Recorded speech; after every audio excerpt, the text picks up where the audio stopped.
जो बहुत सोता है उसको कभी योग सिद्ध नहीं होता। सच्ची मानिए, 3 घंटे नींद में काम हो जाता है, अधिक से अधिक 4 घंटे।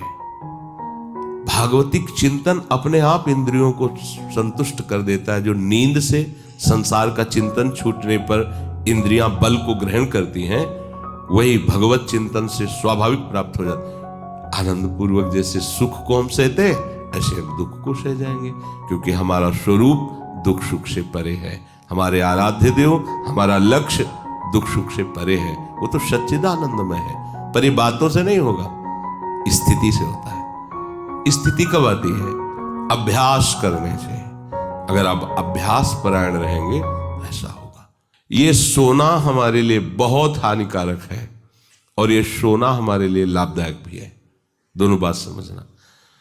जिसका स्वभाव बन जाता है कि जहां बैठे वहीं सो गए, जहां बैठे, ऐसा हमने देखा है। बैठे 2-4 मिनट जहां एकाग्र, घोंटा बजने लगे। ये क्या है? ये दलिद्राएं क्यों? अरे तुम साधक हो, ये दलिद्रता क्यों? क्या यही उपासना में तुमने सिद्धि प्राप्त की है? जहां बैठ जाओ वहां तुम लड़खड़ा गए, लार बहने लगी, सोने लगे, घोंटा बजने लगे। ये दलिद्रता है, ये तमोगुणी है। ऐसा नहीं। एक बार नींद को समय दिया है, 3 घंटे 4 घंटे, आ जाए तो आ जाने, उसको निमंत्रण नहीं देना, राधा राधा राधा, और जग कर फिर वैसे ही अपनी दिनचर्या, कोई भी फर्क नहीं पड़ना। आप अभ्यास कीजिए, कोई फर्क नहीं पड़ेगा। कई दिन बराबर जगने पर भी आपकी दिनचर्या पे कोई फर्क नहीं पड़ेगा। जो अपना स्वभाव बिगाड़ रहे हैं, वो अपना नाश कर रहे हैं। अधिक पड़े हैं, सो रहे हैं, ये ठीक बात नहीं है। बार बार जो अधिक पड़े रह करके सोने का अभ्यास किए हैं, वो कहीं भी रहे, उनको बार बार नींद सताएगी। पड़े रहने में जिनको सुखानुभूति हो रही, सोने में जिनको सुखानुभूति हो रही, वो भजन क्या करेंगे? जो ज्यादा नींद लेते हैं उनकी गाढ़ नींद कभी नहीं होती है। मतलब अब सो चुके, थक गए, ऐसा नहीं आएगा। उनको बहुत प्रकार से विघ्न पड़ने लगते हैं, स्वप्न आदि आने लगते हैं, नींद का स्वरूप लंबा हो जाता है, 10 घंटे 12 घंटे। हमको एक ने बताया था कि हम केवल भोजन के लिए उठते हैं और अपने कमरे में ही पड़े रहते हैं, 18 घंटे वो सोते हैं। वह क्या जीवन आपका है? ये जीवन है? सोना बहुत हानिकारक है। अरे हम परमार्थ के पति के, जितनी बार नाम जप कर लिए वो हमारे बैंक में जमा हो गया। सो के क्या बर्बाद करना है?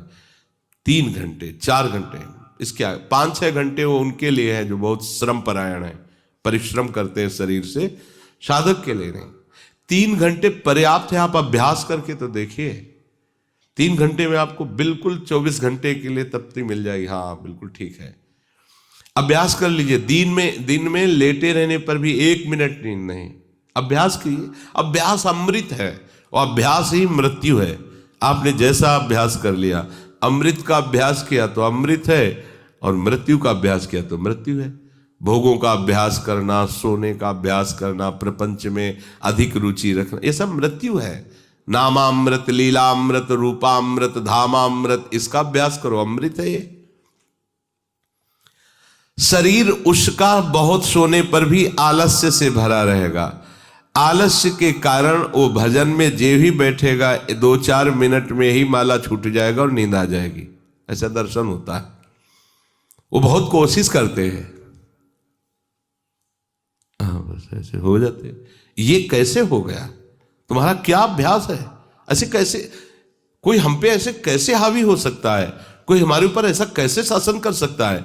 चाहे नींद हो या काम हो या क्रोध हो, आप क्या हो? आप समझो, आप भगवान के अंश हो और आप इतना अधीन होते चले जा रहे हैं शरीर के। सत्संग हो रहा है, आप मुंह बगाड़ के सो रहे हैं। कीर्तन हो रहा है, आपको झटके नींद के आ रहे। धिक्कार है आपको जीवन को। आप साधक हो, आप उपासक हो, ये क्या हो रहा है? जहां आपको संपूर्णतया सावधान होकर चैतन्य रहना है, वो आप सो रहे हो। कैसी आपकी दिनचर्या, कैसी आपकी साधना है? आप हो क्या? विचार करना चाहिए। डांटने की विषय नहीं है, कोई तुम्हें जगाए विषय नहीं है। भगवत कृपा से जीवन में कभी अलार्म नहीं बजाया, कि हमको इतने बजे उठना है, पता नहीं उठ पाए कि ना उठ पाए। अभ्यास योग युक्त चेतसा नान्यगामिना, ऐसी स्थिति हो कि हम उठ ना पाए तो बात अलग की है। नहीं, बख्शना नहीं इस शरीर को, अब भाई हमें चलो हम नहीं आ रहे, ऐसा नहीं। अगर सांस है, दम है, बिल्कुल इसको बख्शना नहीं।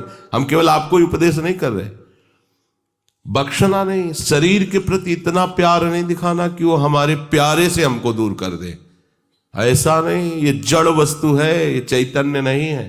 तुमसे ये चैतन्य है, तुम अपनी चैतन्यता को समझो, इसके अधीन हो रहे हो। ये तो बहुत बुरा लगता है जब कोई साधक सत्संग में या माला लेकर भजन करने में या पाठ करने में सो रहा है, तब लगता है। ग्रंथ सामने खोड़ा है, थोड़ा पाठ कर ऐसे ऐसे।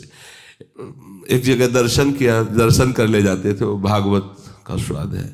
वो श्री जी के सामने भागवत पढ़ते पढ़ते नाक और माथा पूरी भागवत में रख दिया, और 2500 लोग आ जा रहे हैं ऐसे। तो उनको जैसे कहते हैं, पंडित जी श्री हरिवंश, हाँ हाँ श्री हरिवंश। अब ये हो क्या रहा है, ये क्या हो रहा है? अगर आपके अंदर नींद है तो आप चैन से 1-2 घंटे सो लिए दीजिए और फिर बैठिए, चैतन्य होकर बैठिए। ये अपमान है शास्त्रों का।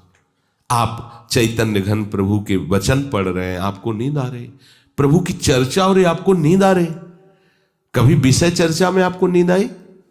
कभी फिल्म देखने में नींद आई? नौटंकी नाटक देखने में, रिश्ते नातेदारों से बात करने में, रिश्ते नातेदारों, आपका लड़का विदेश में रह रहा हो, उसकी कोई बात बता रहा हो, आपको नींद आएगी? नहीं आएगी। लेकिन अपने परम प्राण स्वरूप आत्म स्वरूप श्री प्रियालाल की चर्चा हो रही, आपको नींद आ रही है। अब हो क्या, क्या हो, जरा विचार करके देखिए। तो ये आलस्य के कारण उसके भजन में भारी बाधा हो जाएगी, उसका योग कभी सिद्ध नहीं होगा जो अधिक सोता है। सबसे प्रार्थना है आप अपने लिए नींद का समय निश्चित करें अपने हिसाब से, शरीर का परिश्रम देख करके। अब जैसे जो उपासक रात भर सेवा में लगे रहते हैं, हम उनके लिए कहेंगे कि चाहे दिन हो चाहे रात हो, आप 4-5 घंटे आराम से सोइए। प्रार्थना है कि सोइए, क्योंकि आप जवान साधक हैं, सोएंगे तो आपकी इंद्रियां फिर भजन में लगेंगी। आप अपने को देखिए, यदि आप कोई सेवा बल वाली नहीं करते हैं तो 4 घंटे से ज्यादा आप नहीं लें। अच्छा उपासक 3 घंटे में हो जाता है। अब आप लोग देख लीजिए, अपनी एक दिनचर्या में नींद का समय आप निश्चित कीजिए, और जो निश्चित कीजिए उसे कम से कम 10 वर्ष तो निभाइए। यहां 2-4 दिन में दिनचर्या बदल जाती है, ऐसे नहीं होना। साधु का ऐसा नहीं होता, कुछ नियम लो तो 10-5 वर्ष तो चलो, 2-4 दिन में सब फिसल जाते हो, क्या फायदा है। एक नियम लो, हम इतने घंटे सोएंगे, हम छूट देते हैं आपको, आप अपने आप ने नियम लो कि हमारा इतने घंटे में हो जाएगा। उस घंटे को आप लिख लो अपने सामने कि मुझे इतने घंटे केवल सोने के लिए सत्संग में अनुमति है, क्योंकि हमने वहां इतना नियम लिया था। आप ले, बताने की जरूरत नहीं। आपके द्वारा लिया हुआ नियम फिर आपसे कभी नहीं टूटना चाहिए। स्वीकार करो आप अंदर से कि आप इतना सोएंगे, पर लिमिट हम बता देते हैं। शरीर अधिक श्रमित जो सेवा में होता है 5 घंटे, गृहस्थी है तो 6 घंटे, साधक है 4 घंटे। भजनानंदी को कहना ही नहीं पड़ेगा, 3 घंटे में हो जाता है। इसी के अंतर्गत आप चयन कर लीजिए। 6 से 7 में मत बढ़ना, क्योंकि सत्संगी हो, इतना भारी श्रम तुमसे नहीं होता। बलराम ब्रजवासी है, 20 वर्ष की बात बता रहे हैं, एक दिन की नहीं, 20 वर्ष की नित्य दिनचर्या से वृंदावन की परिक्रमा, और कितनी मेहनत से चक्की चला करके 150 रुपया करके घर परिवार चलाना, संत सेवा करना, सत्संग सुनना, ये सब गृहस्थ है, परिवार है, भागे घूम रहे हैं परमार्थ के लिए, नंगे पैर पूरे वृंदावन। 20 वर्ष पानी गिरे, पत्थर गिरे, कोई मतलब नहीं। इतनी इतनी एड़ी फट गए एकदम। अब उनको क्या कहोगे? साधु नहीं कहोगे तो क्या कहोगे? ब्रजवासी हैं, रात दिन प्रभु का नाम स्मरण, सत्संग, परिक्रमा सब कर, और मेहनत उठा उठा के बोरा भर बेचना, उसमें कहीं 10-20-50 रुपया बचा लेना, परिवार का पोषण करना।